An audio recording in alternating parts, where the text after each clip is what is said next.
Well, good. That was my first note to myself, is make sure you record, because I usually forget to hit that button. So welcome. This is just a very casual little lunch and learn. So feel free to shove your face with food. I won't do it though. I promise, unless you guys are talking, then I'll shove my face with food. So hi, Becca. We're just now getting started. All good. Hi. Something to eat or drink or have fun. So just real quick, because we have a lot to, share today and talk about and stuff. I started, well, now it's been about 1.5 years. It doesn't feel like it's been that long because most of it has been virtual. But with the goal of kind of demonstrating to the campus as well as nationally the value of Accords and what we can do for researchers, for faculty, for different departments and whatnot. So part of my goals is to just do a couple of lunch and learns every year to address any marketing questions or things that you guys all might have as you are working on various projects, or you might supervise folks that are working on projects and you want them to kind of take it to the next level. So one of the requests I had several requests to do something just around the basics of marketing for researchers, because a lot of times you either hire an outside agency or, as one person said, we just don't do it well. So that's what I'm sharing today. And if we have any questions along the way, just feel free. We're a small enough crowd. You can just shout them out or you can throw them in the chat. I'll do my best to monitor the chat. Let me pull up the chat so I can see it. There we go. Okay. So what we're going to do today is I'm going to quickly learn what your expectations are. I'm going to give a very basic marketing overview. And I'm going to share a current example of a project that I was pulled in and asked some advice for in regards to marketing and kind of how we brainstormed and came up with a very rough idea going forward. And then we'll take any questions. But again, very casual, so shout out things as we go. So you guys are going to be the guinea pigs of this new thing that I'm trying. I don't know if it's going to work. But supposedly you can answer this and submit it. But if it asks you to log in or open a new page or do anything weird, tell me. Otherwise, try and see. This should give me results anonymously, but we'll see how it works.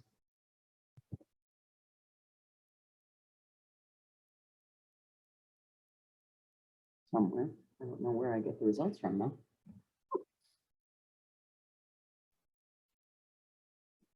Maybe I should keep my email up. Some Microsoft. It won't let me click on anything. I can't select anything. It won't. I can't either. Okay, well then there you go. That was a waste of an attempt. You should be able to pull this question though as an option. Yeah, but I didn't set it up in advance. So Gotcha. why don't you guys just share verbally? I had a feeling it's a small enough crowd. I wasn't sure this thing was going to work. So I'm glad to know it doesn't. And so what are you looking to get today? Are you just here for something fun to do? Do you have a specific project? Share if you're fine with sharing, you can either share. Mine's kind of all of the above. All of the above. That's good. Tools as well as wanting to know what others are doing as well. Okay. Oh yeah, I should have kept that up for people to see. Anybody else want to share? I was going to pick the tips and tools just because dissemination and that kind of thing is always important in every project. And we have the traditional ivory tower approach, but we all try to do stuff outside of that too. So I thought maybe on some things that might be helpful to think about for our grants and projects. Good. Good, good, good. Yes, I hope I'll be sharing new things for you as well. And Katie, you Anyone know else? all about our marketing efforts for the Yep. Okay, so you're the current project then, right, Becca? Marketing ideas for a current project. Correct. Right. Okay. All right. Anyone else? Otherwise, we'll just. Oh, Danielle. I would just echo like marketing tips and tools. I'm pretty new to Accords, but I was previously in like the tech startup space. And I feel like there's a lot of like business marketing, you know, just like the floof that could really help research, like be more translatable to like more general audiences. And so I was excited to see that you were putting this on, just to kind of see if you connect. Yeah. Great, good. Okay, so let me go past this little thing. And yeah, I'm just gonna basically keep today very basic between a plan and a do, okay? Because if we, you know, you can have a marketing plan that's 100 pages and you can go through all of the academically focused marketing, what you're supposed to do. But I think in the world that we live in, we want to keep it a little simpler and just really focus on the audience that you are trying to reach with your research outcomes, whether it's the results, a study, an article, a flyer, a video, whatever it is that you're trying to do. I think the basic approach is for your plan to just kind of put yourself in the shoes of your audience. Who are they? Flesh out that demographics. Where do they live? And what do you want them to do? This is kind of a big one. I think a lot of times researchers are just all excited to get their information out there, but then you're not really asking the receiver to do anything. Do you want them to click on a link? Do you want them to send you an email? Do you want them to watch this video? So the CTA, the call to action, is what that stands for. And then what are the unique things about your audience? Are they all hikers? Do they smoke? Are you trying to reach all tree trimmers in Castle Rock? I just happened to look out my window. That was kind of lame. And then how do you want to reach them? What will your deliverable be? If it's a flyer, how are you going to get the flyer to them? If it's a video, how will they watch it or see it? And how will you know?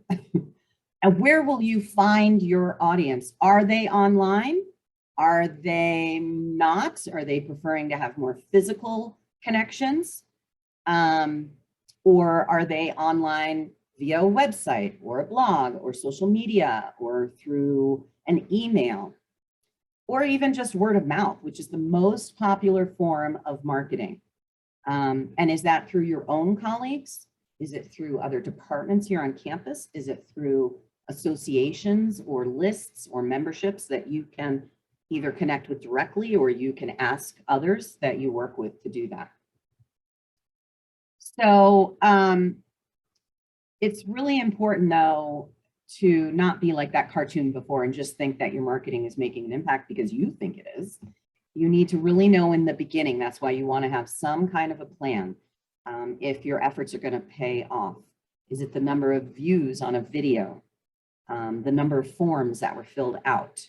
What do you have control over that you can actually measure? So, but whatever the outcome or the product or the results, if you are trying to get your research noticed, whether by general public, whether by a targeted public, whether by healthcare professionals, colleagues, whatever, you want to make it visual and appealing and engaging. So the silent generation, and I could go on and on for days about this. I could probably do a session just on how the different generations receive communications, but the silent generations and the older baby boomers are the only ones left that really like to read from top to bottom. They are our newspaper readers, the full copy. But the rest of the generations after that really appreciate some form of visuals along the way. So keeping whatever your outcome is visually engaging, eye candy, that's a key thing to do. Easy access to whatever you want them to get to. Whether it's a website, don't have them click around 100 places. Don't have the URL be super long and hard to remember. Use one of those short URL services like Bitly or I can't remember the other one now. There's several, and then put the name in it. And if it's an article, be sure that the link that you're promoting in however you're promoting it is the full article and not just to an abstract that then requires the receiver, your audience, to click and create a login and all that. And then proper branding. So if you're doing something on behalf of Accords, I will beg you to make sure Accords name is somewhere in there, or even the logo. Or if you're working with a different organization, make sure that you have their name and the sponsors. A lot of people actually forget this. And it seems like so obvious, but a lot of them are, when they might send it to me and say, what do you think? I'm like, well, this is great, but what department is doing it? Oh, I forgot to put our department name. So make sure you have that on there. And then tagging, especially in research, you want to ensure that any promotion you do of a specific article or study has that unique identifier. And this is not something I personally connect to, but you that are researchers will, the DOI number or the, what are they called? The PubMed ID, you know, all those different article numbers that you have. Make sure that is out there as well. So then I'm going to jump right to the do with some ideas and resources to share. So obviously connecting with me, if you have a specific project that you need help with, I am here for you. Whether I'm just going to steer you in the right direction, give you some ideas, or I'm actually helping you with the end results, that totally depends on the timing and the project and obviously what you're looking for. But if you are looking for media attention, TV, newspapers, or whatnot, please connect with me first, and then I connect with all the key players here on campus to make sure, if that's one of your goals. But outside of contacting media, here are some other resources that can definitely help. So on the bottom of your screen, all the way to the right, is a little reaction picture, I think, with a little face. Just with a show of hands, like raise your hand, it has a raise your hand and lower your hand. Everybody see that? Raise your hands if you knew that there was a DIY recording studio in the campus library. Only raise it if you knew there was one.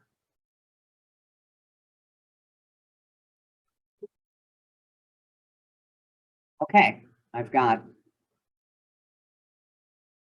oh, 2, excellent. Okay, well, good. So this is pretty spiffy. Let me, this is so intuitive, the DIY recording studio, and it's free to use. I'm just gonna pull this over to my screen real quick. And you just have to sign up and to book it. It's right at this, I think it's called the Strauss Library. It's whatever the library is, but there's a sweet little video that you can even watch to see how to use it. But you can go in, a lot of teachers do this for, you know, if they want to record their lecture, but you can do this for other things. You can share information. They have a green screen. You can put up pictures. It's really, really cool. So yeah, there's the overview video. I'll send out this PowerPoint afterwards so you guys can get all these links. But this is one very free, obviously, easy to use way of creating a video, or you can even just create audio if for some reason you just want an audio segment. You can do a 30-second, you can put up your own pictures, you can put up your own, you know, words. They have a board there. It's pretty spiffy. So that is a very cool thing that I really wish all of Accords knew about. Yes, I'm going to send these slides at the end. Sorry, Becca, I just saw that. Katie, Okay, so yeah. so we have the capacity to record on Zoom, and we do that, obviously, we're all doing this all the time. Yes. You're recording right now. Yes. So do you have a comment or suggestion about the quality of recording yourself on Zoom, giving a lecture, versus doing it through this DIY studio? The studio is much, it's a much higher resolution. It's a better video quality. A lot of time with Zoom, and I only know this because we were trying to do this big video project earlier in the year, and folks were giving us their videos recorded on Zoom versus their phone, and the phone recordings were way cleaner, easier to use, and easier to manipulate. Zoom is not, I mean, yes, you can record it and people can watch it back, and I know it's easy for a lot of professors, but using the studio on site, I know it's probably a lot of work for professors to go in and do their whole session lecture there, but it's used for, you can use it for not only PowerPoints, but you can create your own video, and it's all so self-intuitive. They have buttons all over how to do it, and even a person right there on staff that will help you with whatever you're trying to create. So I would say a higher resolution, it's a cleaner, spiffier way of creating a video than Zoom. Okay, so another one that you can use, this is more if you wanted to create, oh, let me get out of this, sorry. If you wanted to create just like a 10-second video with stock images or stock videos, is this thing called InVideo, which is also free. And I'm gonna play, if this will work, an example. I don't know if you can hear, I probably need to put the audio up. This is just a template. So you can use this template and change all these words to be what you want it to be.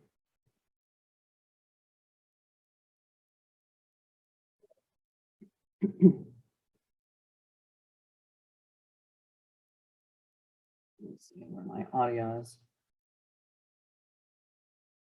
Were you guys able to hear the music or no?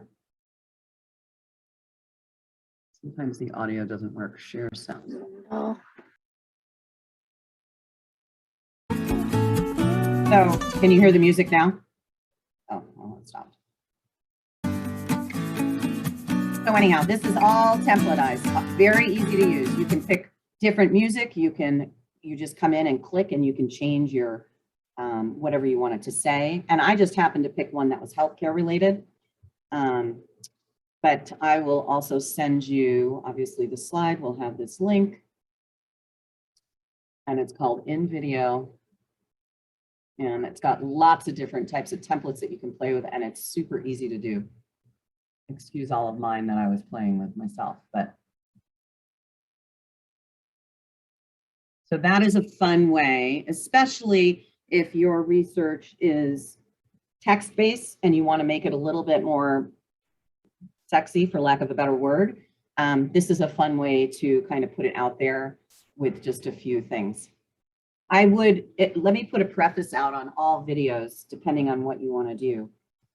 They shouldn't be, if you're just trying to get a few things of information out there, you don't want the video to be any more than 30 seconds to a minute long. I know you want to share everything about the research, but depending on where you're trying to market it, you may just want to pick 3 key things that you want to share about it, and then have a call to action where they can learn more or read more or watch more. I call those teaser videos. Another opportunity is Animoto, which is the same thing. I don't know how many of you remember, but when I first started and we first went into the pandemic, we created a kind of what is Accords, and then we called it an investor video, just so the investors knew we were actually doing something, even though we were all at home. And so let's see if I can. So that is just basically, you can, again, it's text-based, but you can put in images. You can even put in small snippets of video and add music and stuff, but it's a little bit more, I would say, homemade than InVideo is. So I don't know if it's got an example sitting there. Yeah. A lot of people do this in retail, but again, it gives you details, and this you can use for free as well. Very easy to use. Now, obviously, if you want to get more high tech, you can pay to get a membership. And I think actually Accords might have an Animoto membership. So if that is something you want to use and you want to use a more advanced aspect of it, let me know and I'll give you the access to it. And then for print things, one of my favorite and easiest things to use is Canva. With a show of hands, how many of you have used Canva? It's become more and more popular. Oh, Danielle and Anna, Laura, yours is still up. Sarah, you've used it. Victoria's used it. Oh, no, Victoria's just waving or saying happy or something. No, I actually meant to raise my hand, but I accidentally hit the clapping one. Got it. All right. I just thought you were giving me an applause. So yeah, That's it. Canva, very easy, very easy to use. It's online. A lot of you might use Publisher, or you might even be more advanced in using some of the Adobe products. But Canva will make your life so much easier. You can create, well, you can actually create video here. I have not used this for video, so I don't know how easy it is to use. But you can do different social media things. Print products is what I like to use it. Oh, no, not that. Flyers, posters, lots of different things that you can use in here. And it actually, for, you know, social media, they all have different dimensions. You'd think somebody would have created all of their social media uses the exact same dimensions for advertising, but they don't. So then these already have those custom sizes built in. If you're looking to create a print ad. Let's see. So Canva, I highly recommend, and there is a free one as well. And this is just great to even create a flyer that you want to create as a PDF and send it in email as well. And again, lots of templates that you can use. Why is my cursor not over here? Hey, Katie. Yes. So what's the avenue then for, let's say we were cool and we made a video about some research or something. What does Accords have a YouTube video that then we could post it on, and then we could advertise to go to the, how does that work? You are so smart. And that is on my next do slide. Very good. Gonna get to that. Very good, Julia. So yeah, first I'm just showing you kind of the tools to create, and then I'm going to show you where we can put it. So then if you have, so those are all kind of free to low cost things. But if you are writing a grant or working on a contract and you can actually budget in money to do marketing and you want to, and you're going to hire somebody, maybe you hire a local agency or whatnot. Oh, I guess I should have my screen back up again. Let's get out of this. There we go.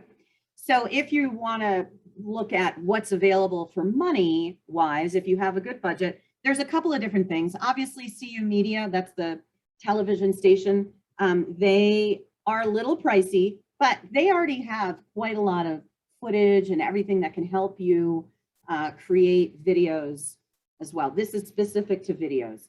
There is also the print services shop here in CU. They can create designs for you as well, but they are also very pricey. So if you're looking to find your own person, there's a great resource called Fiverr. And this is a source that you can find a freelancer for anything. I happen to last look for video, ignore that. But if you're looking for graphics and design, even writers, video, music, all sorts of different things. These are all people that work remote, and they, you know, obviously say what their starting rate is. They get ratings just like in Yelp or Google reviews. And you can find somebody exactly for your project. You know, this is kind of what I would do starting at 60, yay. But that again is very specific to animated marketing and stuff. So Fiverr is a great resource if you want to try and save money and find somebody that can do just about anything you might need. Then we have Wise Owl. I've worked with them before. They are very creative and they are full animation, but they do a lot around research outcomes. So you'll see if you go to them, they have explainer videos. I'm trying to see if I can find, I did have one up, but it didn't come up when I hit my link. They have a lot of, they do a lot with health care agencies. So they are familiar with trying to tell a story in a simple, easy way. And that's really what's nice about Wise Owl. They are expensive, and it's all done remote. You don't meet with them. They send you different things. They send you the script. Maybe this can give us something. Let's see. An explainer video does exactly what it says on the tin. It helps you explain your product, service, or idea to your audience in a clear and concise Can you way. guys hear it? With an explainer video, you can explain who you are, how something works, and even present your findings so you can educate your audience, help them to understand, and inspire them to take action. Oh, get out of that. Sorry. That didn't finish. An explainer video does exactly. Yes, it did. I couldn't see my other screen. Sorry. So that's Wise Owl. I find them super helpful. I have not used them here because they are pricey. Already talked about CU Media. And when you go to CU Media, there is just a very basic little form that you fill out to, oh, they have all their different examples of different videos. I thought they had a form too that you fill out. Maybe I didn't, again, click the right thing. So it's CU Productions Denver, I guess. It's not called. Okay, well, they did have a form here. Contact. What a concept. There's the form. Okay, and that's all you have to do. It's a very simple form.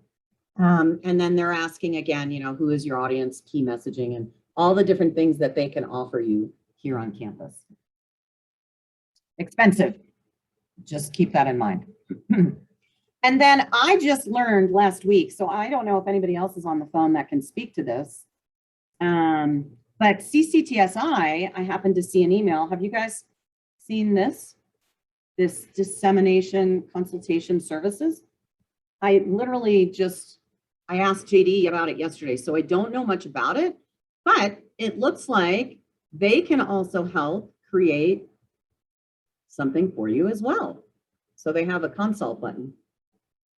So I thought that was kind of interesting. Now, I don't know if there's limitations as to who they will help. Like if it, but I just thought, wow, cool. That's a new thing that I want to share. So no promises on what it is yet.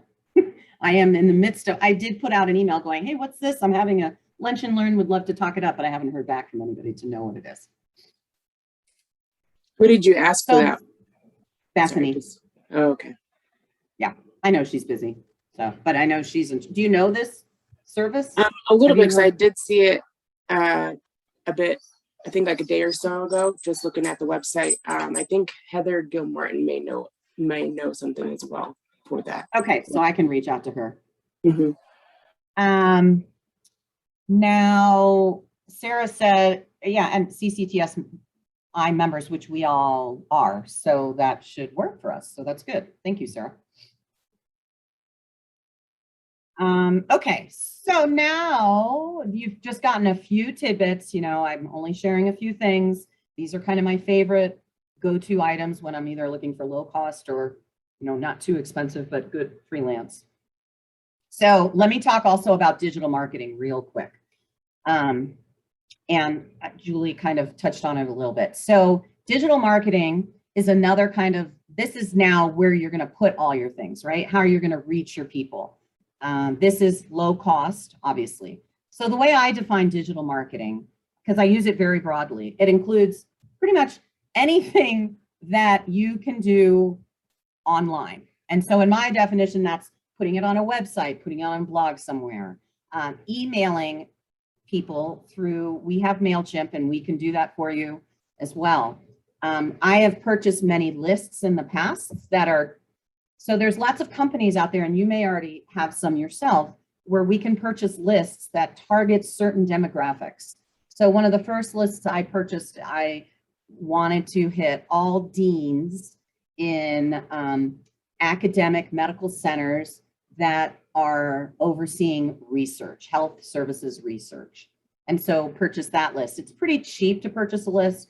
I think that one I spent a couple of hundred and I ended up with like 4,000 emails. Now, granted, are all of those emails rock solid contacts? Not necessarily, but it's one way of building out who we can reach that's within our industry. And then I did another list later on for Charlene, and I'm not going to remember the name of the association, Children's, the CYN and then something network. I don't know anybody, it's a very long children's, whatever Charlene works with. And so she had very specific demographics that she was looking for in the healthcare field. And I was able to find a list, and she spent, I think, $100 and ended up with like 1,200 contacts. So that is another neat way of kind of targeting folks, sending stuff out in an email. And whether you're borrowing lists from colleagues or other departments or associations, or you're buying them, that is a pretty strong way. Now, we all get a ton of email, and I know a lot of that ends up in junk. But depending on how you frame your subject line and frame your email, it can still get noticed. And then that's also a way you can see if people are capturing it. I guess I didn't talk about the measurements before, but that email is obviously the easiest way to find out if you're hitting your metrics. Then listservs, we have a lot here on campus, and obviously a lot of you are involved in external associations or other membership things that you can maybe get your word out to through e-newsletters or whatnot. Social media, whether it's organic, meaning you are just pushing it out there and then it goes viral organically, or you're paying to do advertising. And that can be all of the different social media. So Accords does have a YouTube site. We have a LinkedIn site. We have a Twitter site.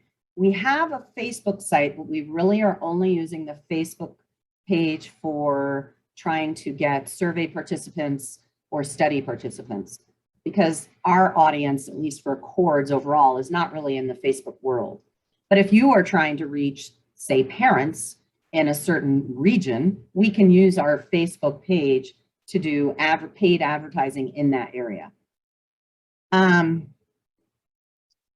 Then also I would consider webinars or podcasts. Again, anything you do on a computer, that's part of digital marketing. And even something as simple as advertising it in your email signature. That's a low cost form of digital advertising. Now, these are just some of the traditional ways. And I am from the belief that a good message, or in this instance, a good research story, needs to be communicated 7 to 10 times. And I always try and do that in 7 to 10 different ways. So if we have a great story that we're putting on our website, I'm also going to do an email about it. I'm going to contact some national associations and tell them about it. I'm going to put it on our Twitter. I'm going to put it on our LinkedIn. We might do a webinar about it, and it might be in an email. So all these different ways, the more different, the more diverse you can be in finding different places to get your message out, the better. Now, of course, my next little thing is not going to work, so just ignore that, but unmute yourself. What other ideas have you used in the past for marketing that you found helpful or that worked? Anyone? And it's okay if you don't have any.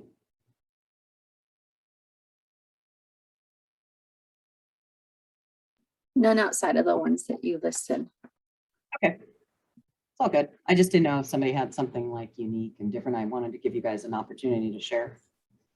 I feel like we use, I haven't directly, but I've heard of people in Accords having community partners and then partnering with them in the ways that they reach their people, their memberships and that kind of thing.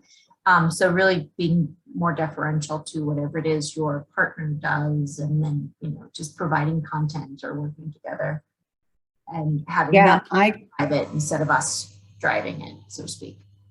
Yep, those are our influencers, absolutely. And we use that a lot with CopperCon, our conference, the planning committee.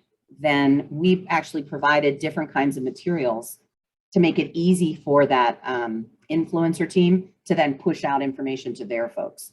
So we gave them like a newsletter blurb, social media blurb, and an email blurb, and provided that to the planning committee and said, here's what you guys can now use to go out and spread the word to people. Just again, trying to make it as easy as possible, because I think, especially because word of mouth is so huge in marketing, I think more folks would be more than happy to push it out through their own channels, but they don't want to have to think about it. Just give me the blurb and I will send it out, or I will post it, but don't make me write it myself. So that's really good, Julie. Thank you for sharing that. All right, so before I go into a current example that I'm working on, do you have any other kind of questions about, I went through that really super quick, basic marketing, kind of just the planning and the doing. Katie, I have a quick question. You just brought up like you make a newsletter blurb and an email blurb and some of these things. And I feel like what often happens when we do this in our teams, in part because we are not trained in sort of marketing, but could you maybe give high level bullet points of like how those are different. Because to me, they're all 1 or 2 paragraphs of content. And so I think what often happens is we copy and paste the same thing, like put this in your newsletter, put this on Facebook, put this on Right. Twitter's usually shorter, obviously, but the email, the newsletter, and some of the other things often look the same from an untrained perspective. So I'd love if you could give the sort of highlight of what should we be thinking about differently for some of those different methods. Sure. Yeah. And actually some of that is really good because that adds to the consistency. I think back to the time when, I don't remember where I was working, but somebody was complaining that all the communication we always put out was always on pink paper. But it was all communication around internal things. And we were getting sick of pink paper, can't use something other than pink paper. But what ended up happening is that color pink started having its own kind of brand recognition. And so you knew every time you saw that pink paper, oh, it's an internal communication. I want that. So it might get sick and boring to us sometimes that we're using the same blurb, but a lot of time consistency is nice. Now, with that said, depending on where your people are at, they're going to want their messaging different. This is similar to that generational thing, right? The silent generation or the baby boomers are going to want to read that full 2-paragraph blurb. Whereas the Gen Xers or Gen Zs or millennials, they just want 3 bullet points and a cool picture to pull me in. So there's a lot of different factors that go into that. If you're doing something in an email, yes, that gives people time to read. You can do a full blurb, but like you said, Twitter's going to be shorter. If you're doing Facebook, you also want to think about the audience you're trying to hit. Oops, I didn't mean to do that. So the key things to remember in blurb is it's all down to the audience and where you're reaching them. If you want the main kind of boilerplate that you have set, that 2-paragraph boilerplate, now you want to take that boilerplate and translate it so that all parents that have kids in high school will read this. I'm going to do it on Facebook. I'm going to change up the language to make it a little bit more warm and fuzzy for parents versus, well, I'm going to put it on Twitter, that same boilerplate, and this is going to all healthcare providers and other professionals. I'm going to tweak it to maybe be, hit the key points. I'm going to hashtag the very popular research terms that a healthcare provider might be searching for. So again, putting yourself in the audience shoes. What do you think they are going to want to hear? We're so proud to share that full 2-paragraph boilerplate. Really look at that plate and say, what is the key thing that this type of audience wants? And this, because what a teenager wants to hear, if it's like if you have that for your outcome, is going to be much different than what a healthcare provider wants to hear. Does that help or no? Did I just make that very, did I just kind of, okay, thumbs up. Thanks, Sarah. It was a really good question. And that's where, yeah. And I can also help with that too. So if you have something like that and you know that you have these different audiences, reach out to me, because what will take me 15, 20 minutes to come up with targeted blurbs might take your team a little longer because they're a little confused about how to do it. So use me, feel free. All right, so I'm just going to talk about a current project I have going on. Some of you may already be involved with it. So Laura, here, I never know how to say her last name. She reached out to see if I could help provide any guidance or insight for a vaccination project that they're doing with this contract that they're working on with the CDPHE. Wait, did I say that? Oh, yeah, okay. And so as part of that, they have to disseminate it through social media. And they knew, the only thing that they really knew is they wanted to be some form of video and that they could have money for it, but that was about it. How many of you, little raise of hands, already know about this, or just nod? Are you aware of this project? Okay, hey Sarah, I figured you were. Okay, so we got together, Laura and I got together, and we brainstormed a bit, mainly so that I could find out a little bit more about who that audience was, right? That was the key thing, and what they wanted to accomplish with it. So we were able to come up with some really clear project specifications, how she could or the team could accomplish them, and different options on how to disseminate the video. And then Laura brought it back to her committee, and now they're in the beginning stages of that due. They figured out what they think they want the plan to be, but they are working on now trying to figure out how to implement it. So some of the things that, this is very basic, and that's all it needs to be, right? Who's the who? Well, they're low income, they're non-vaccinated folks. Well, yes, non-vaccinated, or they are against vaccinations, anti-vaxxers. Their parents, the parents of teens, because the project is to motivate teens who are of the proper age to go get vaccinated. So the key target was parents, but then Laura and I also talked about, well, do you want to hit teens talking to other teens? Because that's going to be a whole nother message, whole nother platform. And then do you also want to hit healthcare professionals? Again, whole nother platform. And then the other piece was minorities. She knew there are different targeted locations across Colorado, but the only one that we talked about was Pueblo. So I'm using that as an example. So when I looked into some of the demographics around Pueblo, there are, it's obviously very high in minorities, and they are on Facebook and Instagram. Those parents are the teens, not so much. Teens will be on TikTok, some on Instagram. And then television, cable down in the Pueblo area, we can run for free a public service announcement. But then I said, while it's free and low cost, let me look into the demographics of that, because obviously cable television is taking a huge dive in its viewers. And I wasn't exactly sure as to the demographics of low income and minorities and them watching cable. Turns out the demographics were still pretty viable, that especially in the kind of older generations, they are still paying for cable and still watching. So that is a possible channel as well. Then we just determined that the deliverables, right? I had recommended to her in the group that they create these 10-second teasers, one in English, one in Spanish.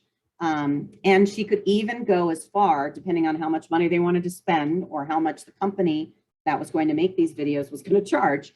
They could even make very audience specific teasers. So you could have an English to parents, an English to teen, and English to healthcare providers, Spanish to teens, Spanish to parents, Spanish to healthcare providers. And those 10-second videos, those teasers would be put out in social media and lead back to, for people to learn more information, what I call the wow video, the video that's really going to wow them with their results. And that's that 1-minute video that would be housed on YouTube or Vimeo, whatever they prefer. But we have accounts actually in both. I prefer YouTube. And then if they do go ahead with yep, go ahead. Sorry, really quick, just so I understand, is the purpose of this to recruit people, let's say, to be a part of the research study?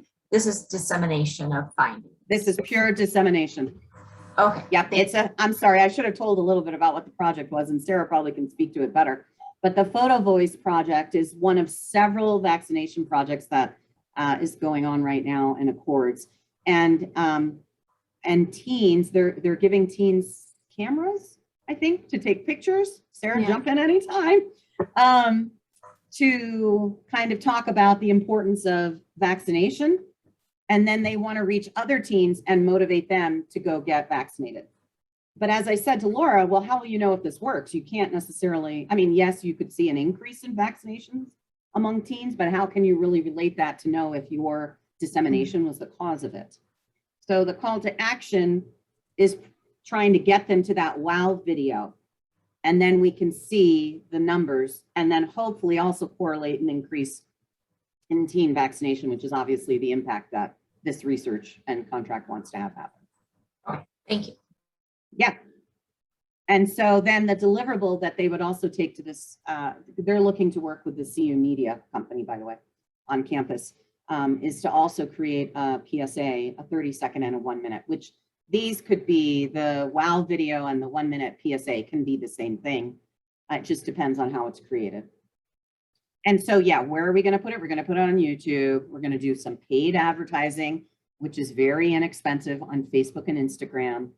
Well, Instagram is owned by Facebook, so we're assuming we can do it on Instagram. We don't have an account, but I will create one if that's where they want to go. Possibly cable TV, and if they want to hit those other other audience targets, the teens or the professionals, then we would also consider putting out the message on TikTok, Twitter, and LinkedIn as well. So the demographics on Facebook tend to be in the 30 to 65 age range, which is really where they were trying to target the parents of the teens. That was their initial thought, is that they wanted to target parents. The other beauty about advertising, paid advertising in Facebook and Instagram, is you can isolate by zip code. You can have a specific map area, and then your ads can come up to just those people in that area. YouTube, you can even advertise on YouTube and Google. It is a bit more expensive, but when you go to search for something on Google, then that ad, whether it's a text ad or you can even advertise a video or a teaser, and that'll come up in the search results in Google. You can even, not that we have a lot of competition, but say you had a video, well, I'll just use Accords as an example. Say we have a national video promoting our fellowship, and someone Googles healthcare fellowship and the University of Michigan pops up. We can even say, we can add that as one of our terms, that we want our video to show up if the University of Michigan Healthcare Science Center, I don't know what the name of the thing is, comes up as a thing. So it's a little tricky, but you can do that. TikTok is obviously teen to about 35 years old. So, all right, so that is my current example of where we're currently at. It's very new, literally just talked to Sarah at the end of last week, I think, or not Sarah, sorry, Laura, about all this. Any questions about this so far? Okay, so just a few resources. You know, the plan is very big. Have a plan, whether it's a basic outline in an email to a colleague or a 5-page document. Having some kind of a plan is going to really, really help you. But I wanted to share just a few resources. I don't know, I would think everybody knows Altmetric. I don't need to go into Altmetric. Yes, no. If you don't know Altmetric, as a researcher, you should have an account there. And make sure your different articles and whatnot are, because that is kind of the end all be all. Let me see if I can pull that up. I don't know how much. This is kind of the, I would say, the Google of research. And I believe that, you know, they have free membership. I don't know if it costs to, does anybody know if it costs to list your research within there, or you just send them the article and they just automatically do it? Anybody else know? I'm not familiar with Altmetric all that well. Okay. Well, I know the college has an account, and so that's how I find a lot of stuff that you guys are doing before I hear from you sometimes. This is a pretty cool thing, trends@google.com. So if you are looking to do you want to write up some marketing and you don't know what is a trending topic or a word, you know, health services is not, but if I was to do, I mean, health services isn't bad.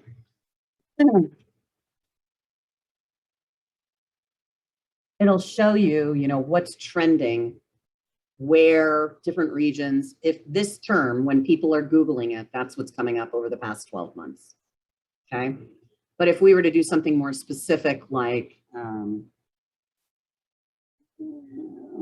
child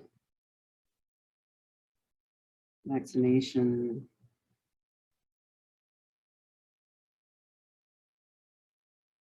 You're going to get, you know, a little bit more tax credit. That's interesting. So I just think I don't use this much unless I'm having problems thinking of what words, if I want to put it out on Twitter and I want it to get picked up, what might people be looking for. And then I also found this little article, which I wanted to share with you guys. It's a little bit old, I think. This again is not, this is more your world than per se a marketing world, but they have different things in here that are all pertaining to kind of research. I don't know if these are any good. So I give it to you with that preface. I mean, obviously there's social media, but these are other kinds of resources that might help if you are trying to promote. Oh, I did download the guide. So I'll send that with you guys as well when I send the PowerPoint. May or may not be helpful. Okay, So I have a what if question. go for it. So what if, so with qual research recruitment, we are challenged with finding individuals that are willing to be a part of a study, and it includes an interview or attending a focus group or something like that.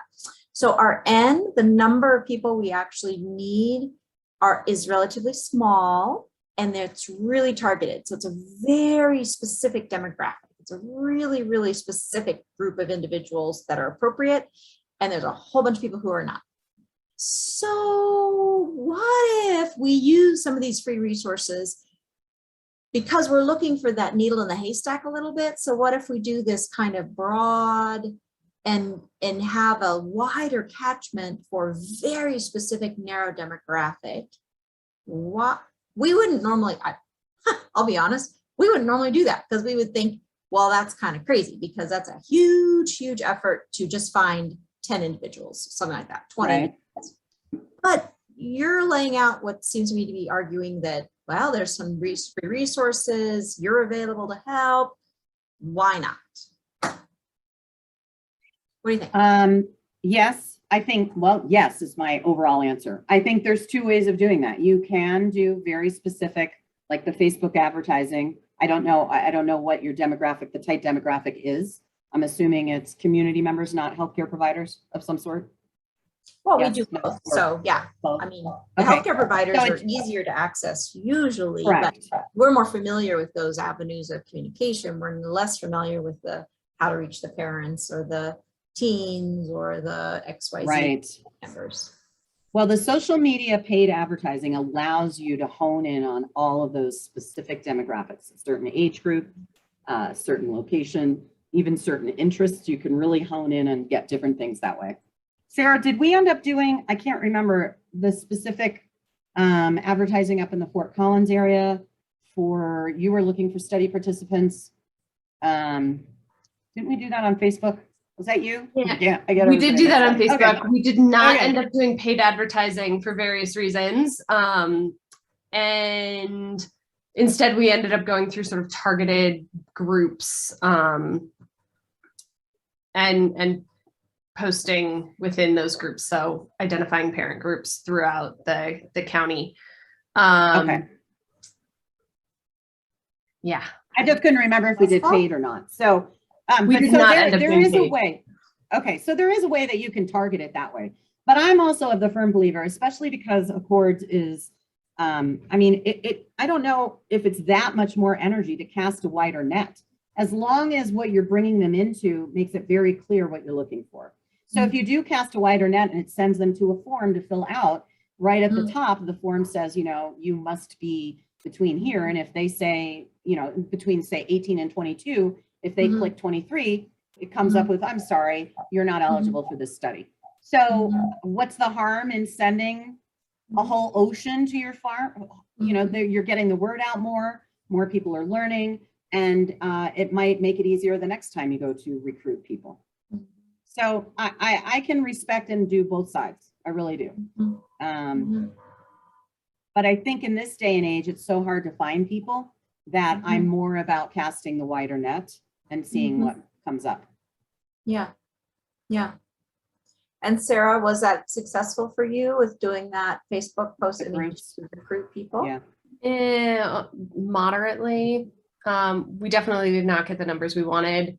And I was going to throw out there, I would approach it somewhat differently in the future. We also learned some lessons about bots and online forum links. So I'm happy to talk about that if people are thinking about using sort of open links in various public spaces. But Yes, you got a lot Basically, of- I would yeah. advise not doing that and having some sort of Right. stopgap form in between that and your actual data collection. But moderately, we did get some responses, but we did not get the numbers we needed. And some of that is just COVID and context, but Yeah, Thank you. and timing too, right? I think timing too. So just because we're running a little bit out of time. So just the key takeaways, have a plan, put yourselves in their shoes, think of eye candy, make it easy, make it reputable with your brand or the name or the logo, and then make it trackable. You know, even and know what you want to track. Is it the clicks? Is it the number of people you're getting or whatnot? So, and what didn't work so you know for the next time. So what else? What other questions? So the bots that she was talking about, I can touch on that real quick. When you do have any kind of an online form or you go to fill one out, you know, when they ask you that silly question of like, how many traffic lights do you see? That is keeping the bots out of whatever online form. And Katie, I had to do some research doing after the fact. The CAPTCHA is Yeah. actually really ineffective at catching bots. really? I will share with you an article I got Oh, that is good. helpful Thank you. about thinking about the different levels of effective strategies. But a lot of them are about actually like not posting your actual data collection link publicly, but having screening forms and things like that. So yeah, I'll share that with Yeah, you. So I you would love can that. Be That a would be better great. advisor to Yeah, that would around be this, 'cause great. that would have been my thought as well. And it's one of the ways that both Qualtrics and RedCap claim to do like bot protection. But yeah, it's not shown to actually catch as much as it should. Yeah, I know FormStack doesn't catch them as well as it should either. I discovered that Yeah. as well. So I would imagine Qualtrics is the same in that. Okay, yeah, I would love to see that. That's great. Thank you. Mhm. Yeah, a bot, I'm not I don't know much about bots. I have not had to deal with them too much. I've just been lucky, I guess. So, all right. Any other questions? I will send out this information and links and hope this was helpful. Feel free to email me if you have any questions or if there's anything I can do to help with your project. Awesome. Thank you. Thank you. Thanks, Katie. Thank you so much.